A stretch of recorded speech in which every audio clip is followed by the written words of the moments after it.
Okay, we are live, Heather. So, we're going to just give it 1 minute because you never know if people are going to join us right away. StreamYard has this unique ability to capture the time zone you're in to schedule, but with Arizona not participating in daylight savings time, I may schedule for 5 o'clock my time, but it says 6 o'clock, and then I never know if it's actually scheduled properly. So I just want to give a couple of seconds for the world to realize StreamYard may have picked the Arizona time and not the correct time. I do see we're live on Facebook, we're on Twitter, and we're on YouTube.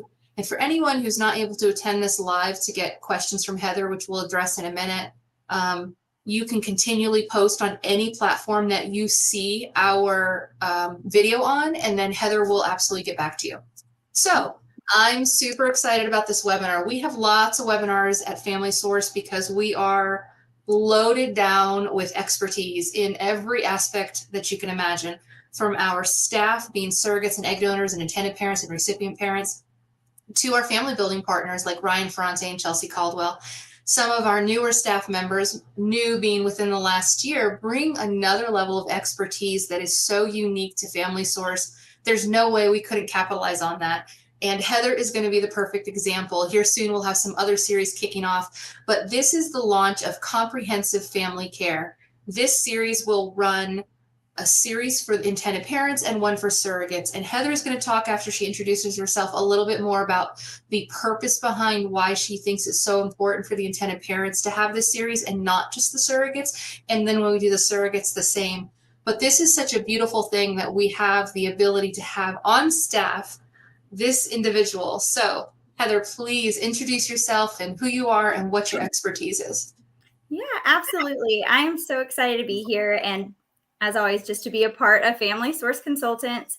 So my name is Heather Smith. I am a certified professional midwife and licensed midwife in the state of Virginia. And I'll just give you a little bit of background how I got here. So several years ago, from the time I was a little girl, all I can remember is wanting to help people grow their family. And so that passion, changed as I got older. And around nearly 5 years ago now, I applied to become a student midwife. And I had a very rigorous 4-year apprenticeship under an amazing preceptor and attended dozens and dozens of births, over 1,000 prenatal and postpartum visits. And in February of this year, I set for licensure, and I became a licensed midwife. And so now I get to serve the area that I live in and help these families grow.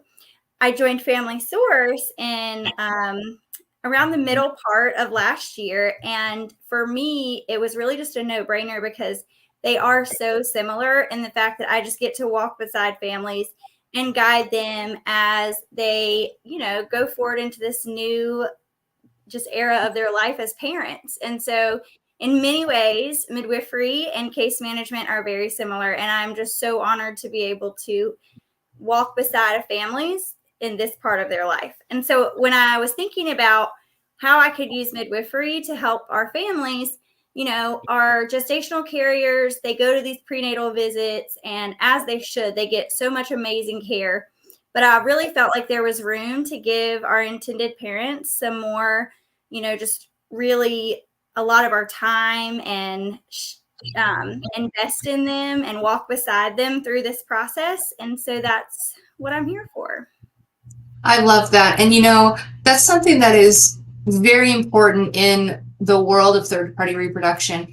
Intended parents are coming here and the surrogates are carrying the baby, the surrogate gives birth, and the baby goes home with the intended parents. And so now to be able to help them in this stage of their new life is absolutely incredible. So I'm excited for this series. We're going to kick this one off with intended parents, and next month you'll see one directly geared towards surrogates, and then we'll rotate back and forth. Heather has lots of topics. At the very end, I'll ask her some additional topics that she'd like to cover for intended parents. But if you have ideas or something new that you think would really be beneficial, feel free to request those videos or a webinar for that, and we'll coordinate with Heather and make sure that she can add, that to her agenda, because the real purpose here is to provide comprehensive care if you will, to all of our clients in every aspect. So we have been advertising this webinar for a good few weeks now, and we've advertised it on every platform. Something like 230 people said they wanted to come today. So if we get 2, yay. If we get 230, super yay.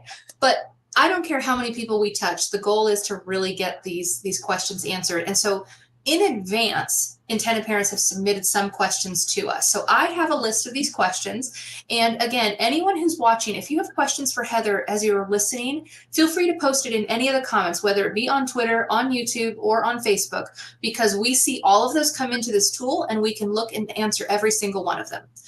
So Heather, to start, the first question, coming as an intended parent, are there any specific techniques that can help me bond with my baby during pregnancy as intended parents?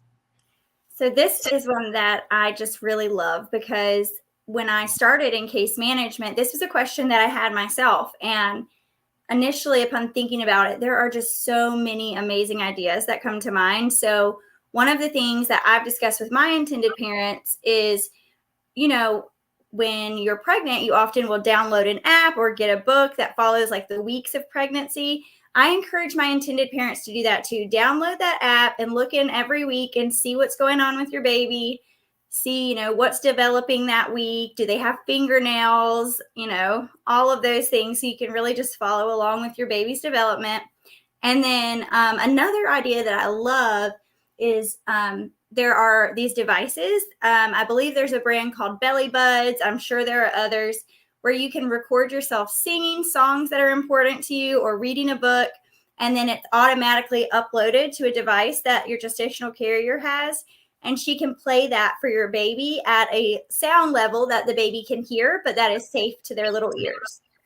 And so those are some ideas, but of course there are so many other, like, really have fun preparing for this baby. Often when people have a baby, they have about 9 months to prepare, or 40 weeks.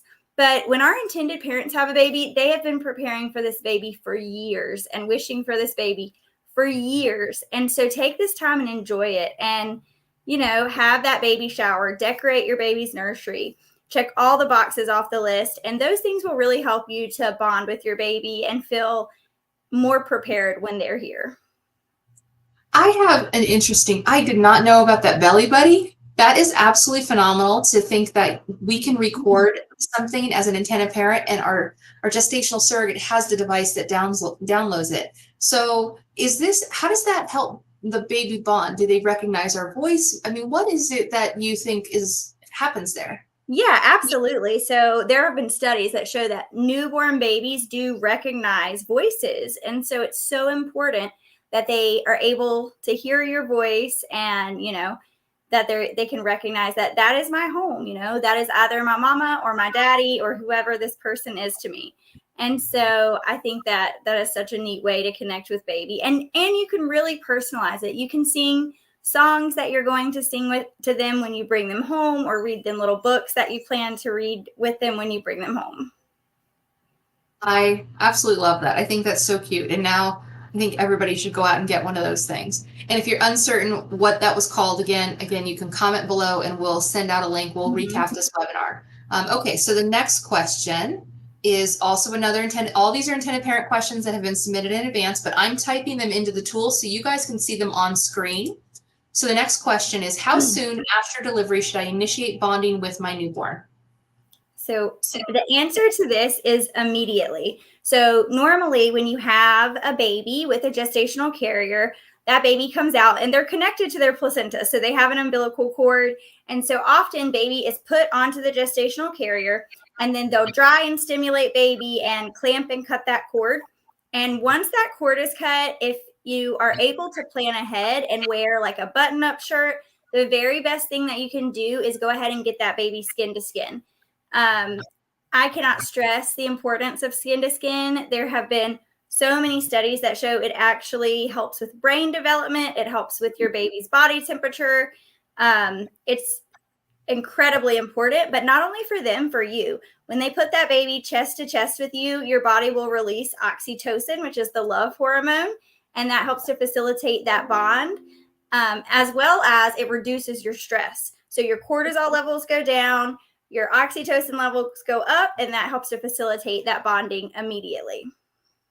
I think that is absolutely amazing. And I think that might have answered the next question the intended parent had, but I'm going to read it anyway, and then I'll type it out for everyone. What are the benefits of practicing skin to skin contact with a newborn, and how does it facilitate bonding? Again, I think you just said that, but if you can kind of just reiterate maybe some of the science behind it, what studies actually show this, and how did they maybe conduct the studies to kind of help that? So this is a really great question, and I can go back and cite sources later, but there was a study done, and this has been researched since I want to say the 70s, where they had caregivers, primary caregivers, would do an hour of skin to skin with their baby every day, and then they had a control group that did not do any skin to skin.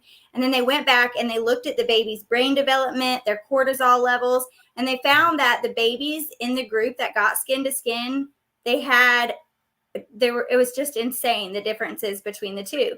And so have skin to skin, not only does it release these bonding hormones, but it also really helps to stimulate those senses. So babies being exposed to, parents' touch, parents' scent, the voice that maybe they heard during pregnancy through the belly buds. And it really helps to just focus baby and you together. And, if you, even after the hospital, if you make that time to do skin to skin, which I really, really recommend that you continue to do it long after that time in the hospital. It's a time where you sit down in a quiet place and it's just about you and baby. This is kind of a follow-on, not in the list of questions the parents sent, but you kind of touched on it. How long is long after the hospital? Is skin to skin contact recommended? And is it something both parents can do? Is it something both parents can do with their baby, maybe together, both of them? How could that work? Can you kind of give us an example first of what is long after the hospital time frame in your mind, and then what it could look like for two parents doing it together? So my typical answer to how long after is however long you are comfortable doing it. So, as long as you have an infant up to several months old, I know that in the studies that were done, it was done, I believe, until about 3 or 4 months of age, but it could be done well after that. The main thing in the studies, they put the babies with their caregivers chest to chest. And so you put baby up here, and baby, it's actually really amazing. So your body temperature regulates their body temperature. Your heart rate regulates their heart rate. Your breathing regulates their breathing. And it's just super amazing for them. So I don't think there's necessarily a cutoff. I think that we all like skin to skin contact. So it's not surprising at all that it's super beneficial to babies. And then what was the second part of your question? Oh, how you can do it together. So I think that this is something that this can be a really beautiful, intimate family moment where the lights are down, the room is quiet, because these are things that are really good for baby's brain as well. And then you're just soaking in those initial newborn snuggles. And this is something that you guys can kind of take turn holding baby. I have plenty of single intended parents. And in that case, you get to hog all the baby snuggles. I love that. But so let's say two intended parents are laying on the floor. Can baby be between them in this skin to skin? Obviously not in a crushing way, in a safe space, but is that something that is comfortable, or even one having the baby and then the other touching the baby? What are some ways to practice dual skin to skin? And this may be obvious to the world, but we're going to just share it anyway because I think it's important to touch on. Absolutely. So just having baby on one parent and then the other parent, touching the baby's back, rubbing their back and speaking to them. Physical touch, this is the reason that if you have a micro preemie in the NICU, they encourage you to just touch that baby, because the primary caregiver's touch is so important to that baby. So it's something that absolutely you can do together. And it would be, those first few days and weeks after having a baby, if you do have a partner, it can very much feel like, what do we do together with this baby? And so it's very simple. Just be with them. And so this is a really great way to just be together. I love that. So the next question I'm going to read first, and then what we're going to do is type it out again so it comes up on screen. But how does responsive caregiving enhance the bond between baby and parent. Let's first start with what is responsive caregiving, then we'll come back to this answer or questions. So this is probably my favorite question. So, when most of us were growing up, a lot of us heard, don't spoil the baby, don't hold them too often, let them cry, it's good for their lungs. And we have lots of real hard data and studies that show us that that is not the case. So responsive caregiving, while to some it might seem like, of course I'm going to do that, is meeting your baby's needs every time they have them, when they have them, if you're able to.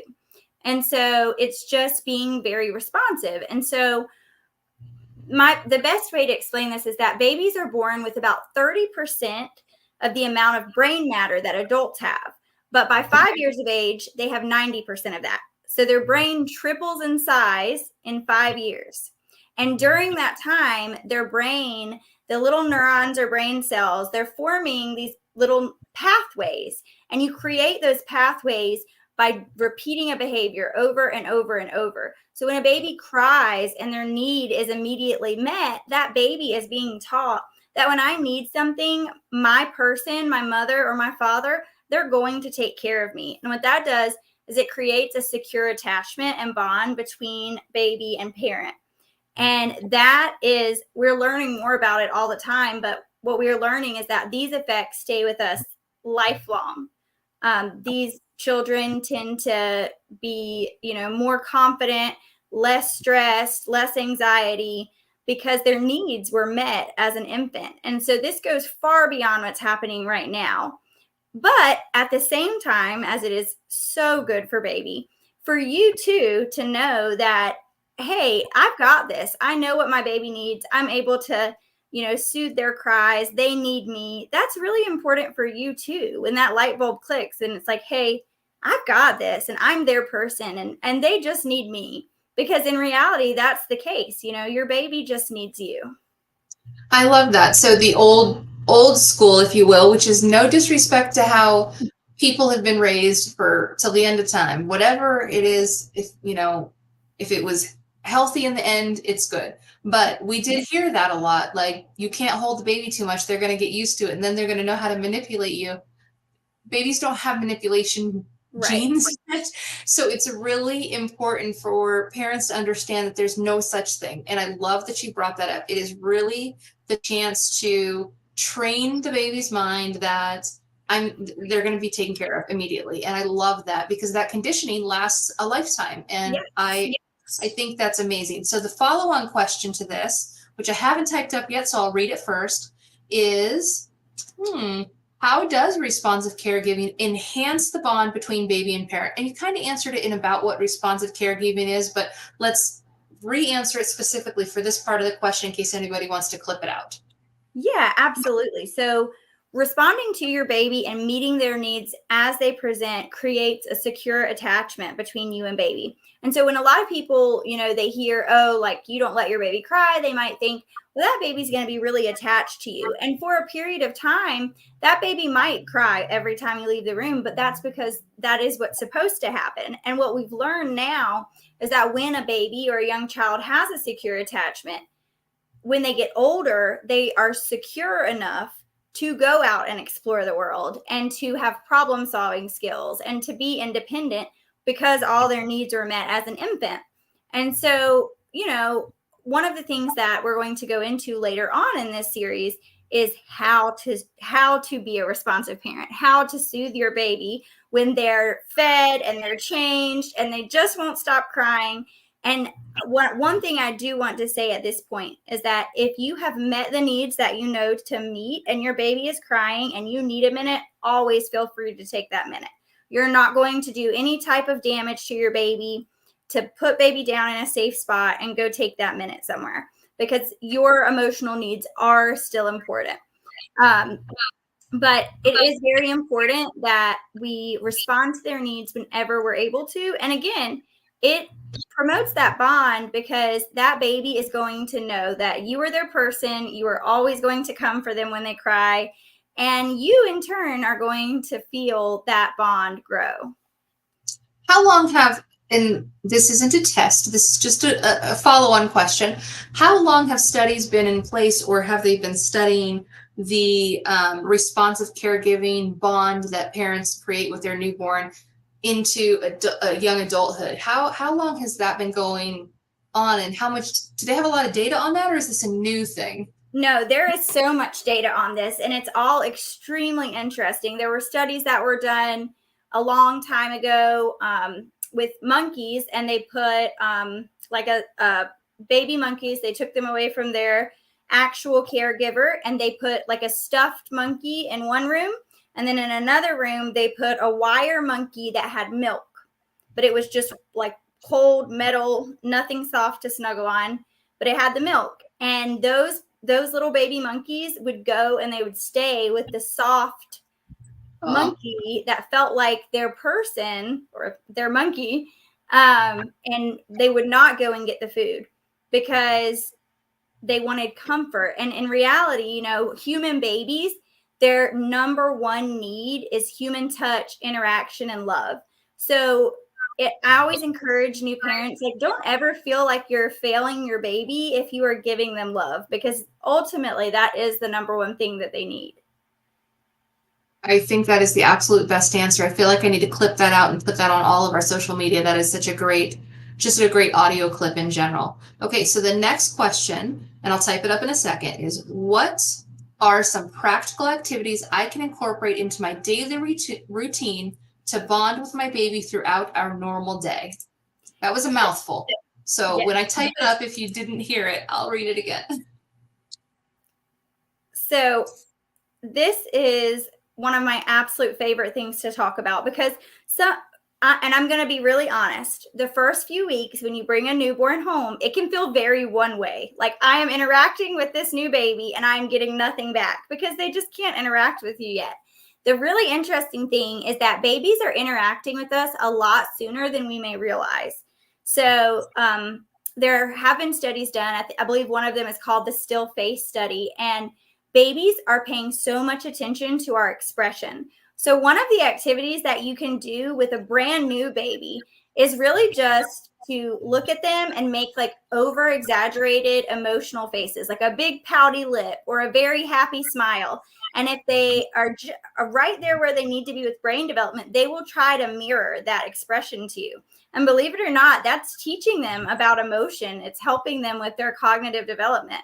And so, the activities that you can incorporate into your daily routine, there are so many options. It's just limitless. One thing that I really like to tell parents is when you are feeding your baby, if you put your phone down or put the work down, whatever you're doing, and while you are feeding that baby, make eye contact with them, sing to them, talk to them. When you are changing your baby's diaper, sometimes it can be hard to know like what to say to a baby, but your voice alone and just the words you are saying are developing those pathways in their brain. So when my babies were little and I would change them, I would just basically, it was like Morgan Freeman in the background. I would just narrate everything I was doing. Yeah. I'm going to change your diaper. Okay, we're going to take your old diaper off. We're going to wipe your bottom. We're going to put a new one on now. Let's put your pants back on. And just constantly telling them, narrating what I'm doing. And then, of course, singing songs, playing peekaboo. One of the really big things that you can incorporate into your daily routine is bath time. Bath time is crucial for bonding. Working like an evening bath into the routine, spending that time with that physical touch. You can do little baby massages after bath with some lotion and really just give them all that comfort and love and all that good physical touch that they thrive on. And there are just so many fun things that you can do. And I mean, when you look at a newborn, you might think there is not a lot that I can do, but there is so much. And the amazing thing is that by 6 to 8 weeks, they are intentionally engaging back with you, which is so fun. I love that. And just even when you said, here's what you can do even with a brand new baby, just there's so much that we may have missed out on not knowing these things before, that our intended parents that are watching this can hear that from day one, the bond matters, the voice matters, the connection matters. So I'm loving this. We're going to move on to the next question. And again, for anyone watching, I am typing questions into the Facebook page specifically. I'm not posting them across all the platforms. But if you guys have any questions at all on the topic of bonding with your newborn and creating a lifelong connection, type it, add it to the comment section of any of those platforms. It'll come up and Heather will go ahead and answer it. But in the meantime, I'll keep having Heather answer the pre-submitted intended parent questions. That way we keep this flowing. So Heather, the next question: how can bonding with my newborn help with their long-term emotional and cognitive development? You touched on a little earlier, but it would be important to focus specifically on this question and answer. Yeah, absolutely. So, those first 5 years of life, their brain is growing at an amazing rate. And so we are, everything that we do in those first couple of years, which I don't say this, we all do things as parents that looking back, we're like, oh, don't be hard on yourself. Children are also extremely forgiving, but their little brains are just like sponges soaking up everything. And so, the things that we do, they really do have a long-term impact. And so responding to their needs, giving them all of that love and that skin-to-skin contact, there are studies that show that it has a profound long-term impact, not only on things like reduced stress, but problem-solving skills, their ability to like make friendships. And I know that in one of the studies I looked at about skin-to-skin contact as infants, they followed up 9 years later and found that those children had very obvious differences in the way that they were able to problem solve, stay calm in difficult situations. So it's just really amazing the long-term effects when we think about it. So interesting that, we're not everybody, but some of us were taught or shown that children learn by you showing them or not solving the problem for them, right? As opposed to completely not even thinking about problem solving, yet skin to skin can help develop that part of the brain. It's amazing to me that the way we may have been told in the past how children learn may still be how children learn, but they learn way earlier, and their development of those skills come from meeting needs. And I think that's absolutely incredible information. Do you find people not believing that, if you will, because how can skin to skin do such amazing things versus I was told, like I said, the other way, if you will, where we have to show them or force them to make their own decisions? I don't think so. I think many of us, and like I love my parents, have a great relationship with them, but they were very much like babies need to cry, children should be seen and not heard. And, I definitely feel like that had an impact on me as adults. And I think we, as a generation right now, are really recognizing some of the things that our parents did that we might want to do differently. And I don't think that many people, I think that people do see how important it is to respond to our baby's needs promptly. And so I don't find that people really question it often. And the question you asked earlier, there are so many studies. If you look up, the importance of meeting your baby's needs and the effect that it has on brain development, it is just an endless, there's so much information out there to digest. So great. I love that. Okay, so our next question. Let's see here. It kind of was written in multiple ways. So give me a minute to decipher how this parent submitted it, and then I will reword it. Yeah. Parents ensure that they are meeting their newborn's emotional needs while also taking care of their own well-being. So maybe what can my involvement as an intended parent look like immediately after birth, or what are the options in the first few minutes of the baby being born? So maybe kind of let's break these into two different questions. How can parents ensure that they are meeting their newborn's emotional needs while also taking care of their own well-being? Let's take care of that one, and then we'll go into the follow-on questions this parent had. Yeah, absolutely. So that is a really great question. And one of the things I touched on earlier, if you have done what you can, or even if you haven't and you're having a hard night, it is okay to step away and take a few breaths. One of the things that I love to tell new parents when they have a new little one is that, every day with your children, it's like you're dancing. And some days things are not going great and you're stepping all over each other's toes. And other days you're just waltzing all over the place. It's a great day. Everything's easy. Everything's perfect. And it's okay to have those bad, clumsy days where you're stepping on each other's feet because you're just figuring this out. You're bringing a brand new person into your home that you've never met before, and you are in charge of all of their care.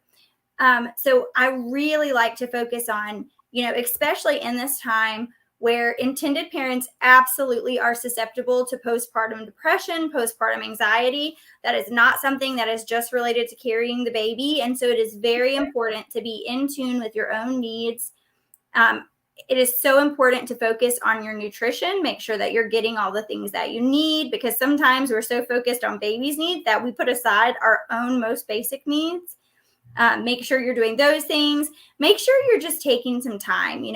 If you have a partner, then, what I like to tell people is have a code word for when you're like, I can't do this anymore. I really need a minute. And you can just pass the baby and say potato and walk into the other room, and they know they're not going to come and say, hey, what's going on? I was trying to go to the bathroom. No, they're going to leave you alone because they know that you really need that minute.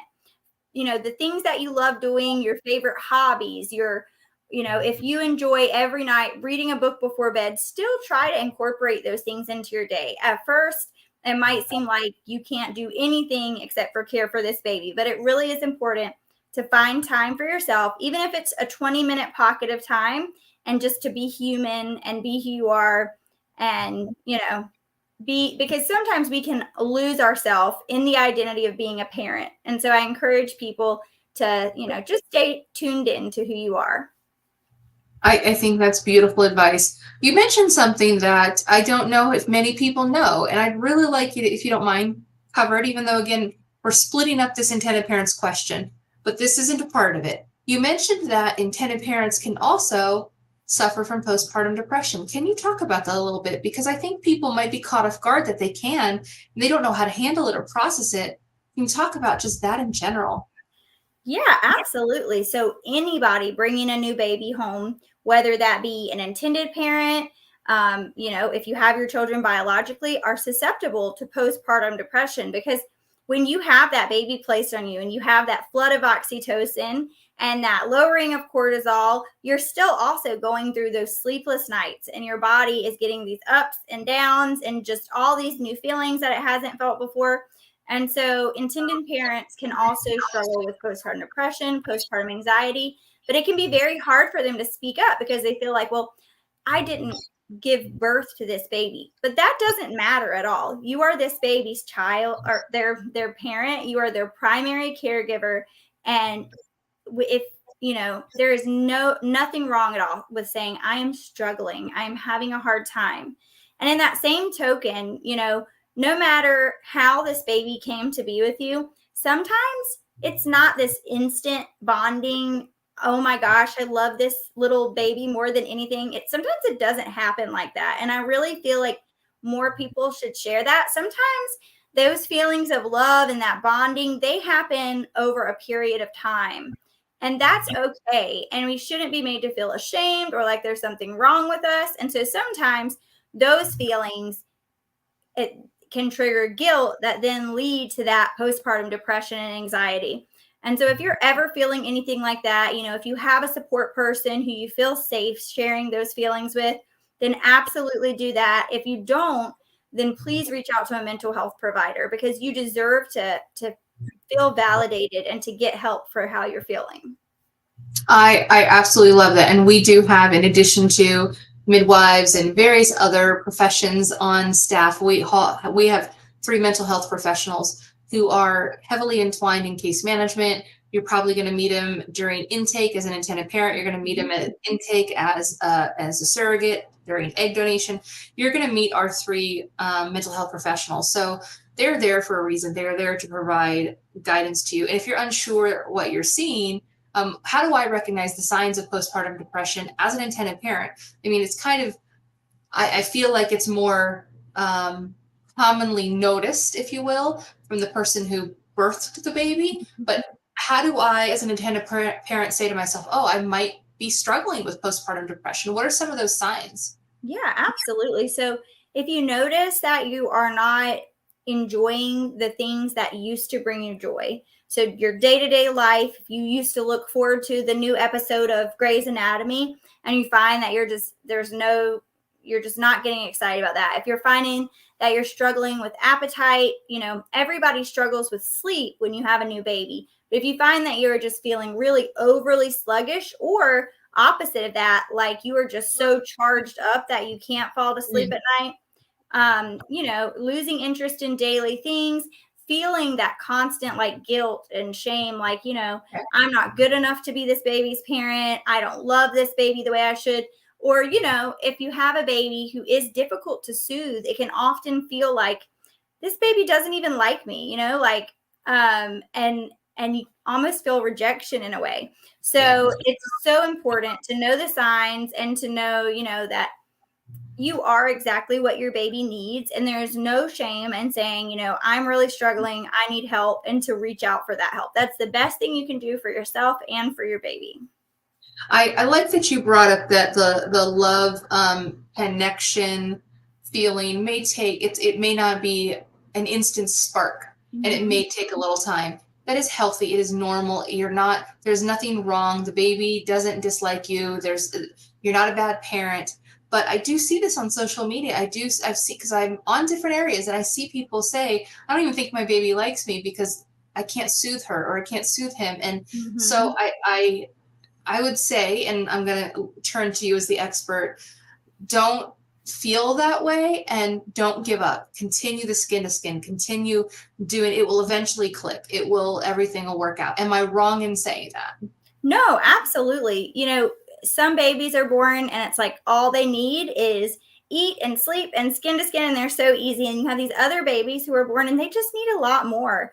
And what I tell people is we just don't know. They're growing rapidly. Maybe they have growing pains. Maybe they have a bad taste in their mouth.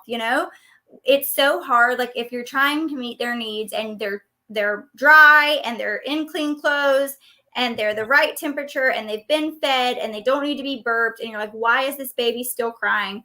There could be so many reasons. And so I encourage you in those really hard moments, if you feel okay to continue being in the same space, just hold them. And another one of these that we're going to do, we'll talk about some really good soothing things that you can do to calm them. But, a lot of the shushing noises and patting and bouncing, and just continue to, and just keep rotating through that list. If you have fed them and changed them and they're still crying, just go back to the beginning and try again, because it has nothing to do with you. You are the center of their universe.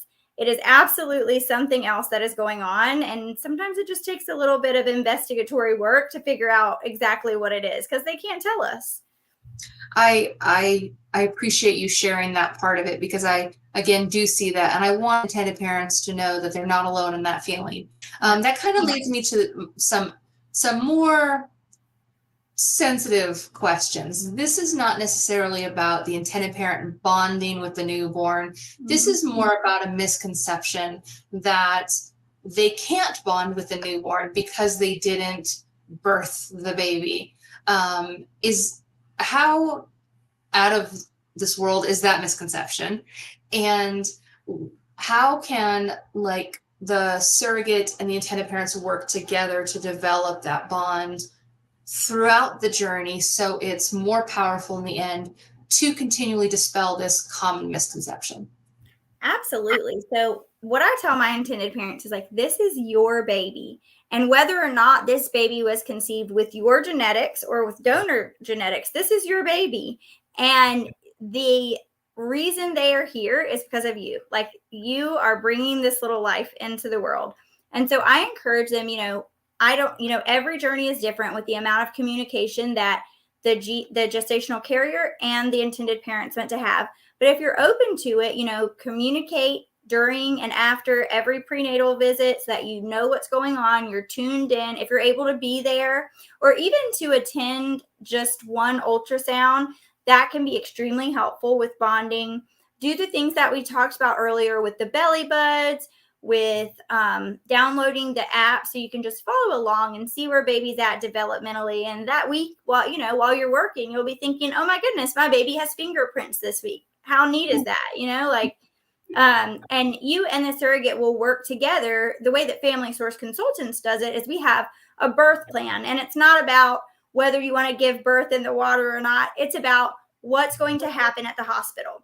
And so you will work on that, and your gestational carrier will work on that, and we'll put those ideas together. And it's really important to have these conversations with your gestational carrier of what you want to happen in the first moments after baby is born. Because in my opinion, it is extremely important that baby immediately, as soon as possible, goes skin to skin with their parents. That is your baby, and you have waited a very long time for them to be here. And I have had many intended parents who have struggled with that and said, well, they know their gestational carrier, they know you too. And I very much believe that. And that bond will continue to grow over days, weeks, years. And so I encourage people just, dive right in if you're able to, and start that bonding process prenatally, so that when you're in that delivery room, it doesn't feel super foreign. Okay. So we have one more question, and I haven't seen any other audience questions come in. So thank you to all of the parents who submitted these questions in advance. We've got a great show.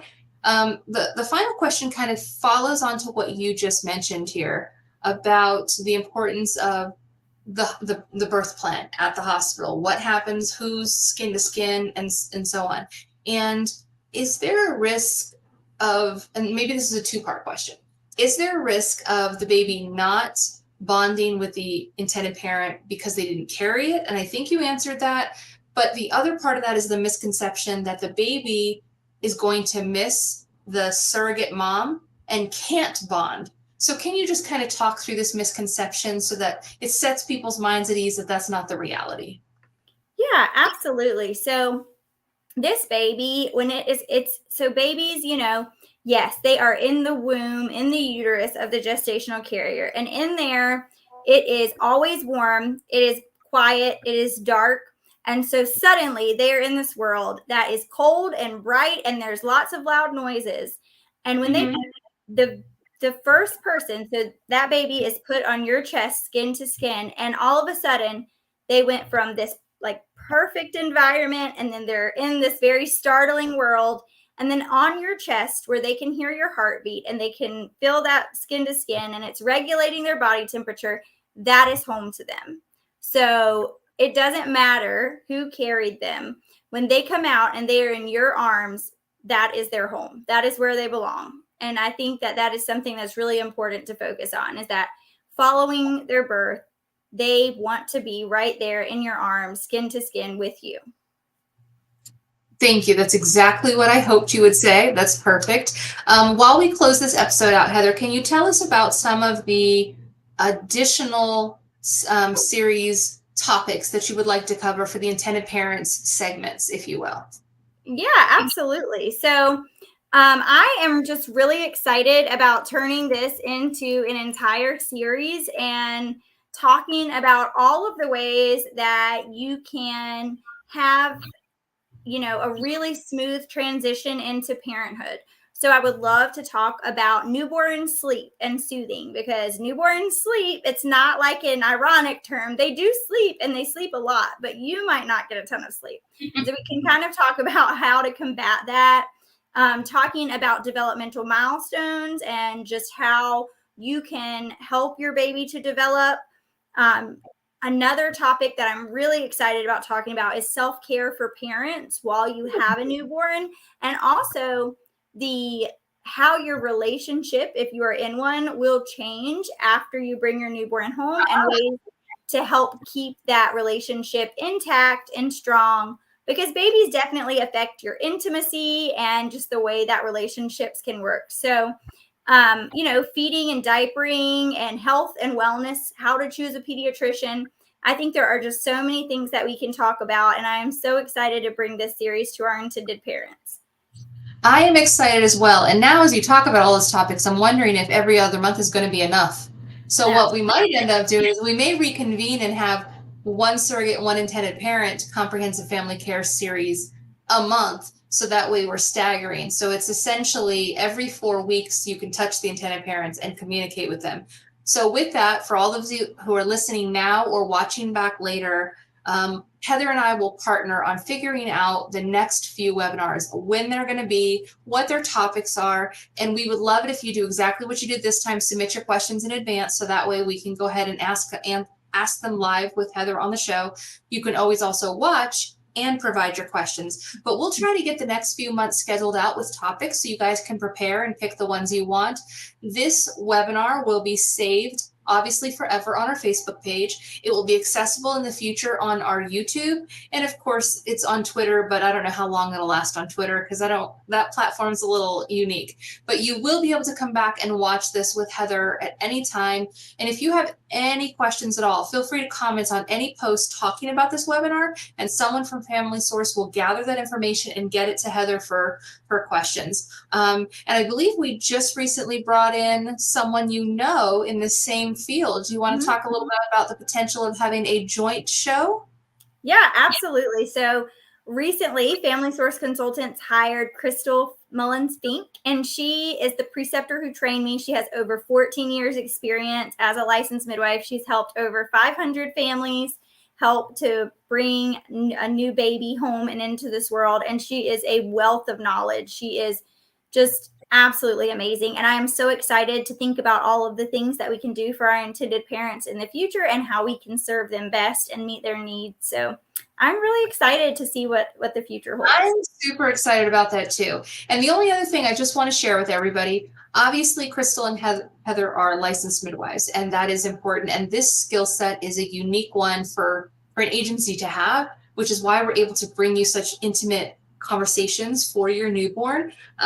If you have questions about as a surrogate, or if you're as an intended parent, your surrogate is interested in midwifery or like having a midwife birth, that is something that we are willing to help answer questions on. We, however, are not going to promote one hospital over this. This is really just a resource to you all because we have this incredible asset in Heather and soon, Crystal, to bring this knowledge and experience. So please, as an intended parent, do not think because we have these incredible licensed midwives on staff that we are pushing surrogates to do one versus the other. They're going to do whatever's in the best interest of both parties for every single case. In addition to that, we're going to offer these amazing series for intended parents and for surrogates. So that is just a small disclaimer I wanted to add because I don't want anyone worrying that there's an agenda. This agenda is, the sole agenda is to add value to your lives through the skill set that Heather brings. Before we go, Heather, is there anything else you'd like to add so we can close this out? No, just that I am truly so excited to see, what we can do for our intended parents and our gestational carriers. And I am so glad that Family Source Consultants so genuinely cares about their clients and wants to make sure that they have everything that they need. I got nothing else to say after that. So I hope everyone had a good night. Again, submit questions if you'd like. And Heather, thank you. And it's late there, so good night to you. Thank you, Cara. Have a good night. All right, bye. Bye.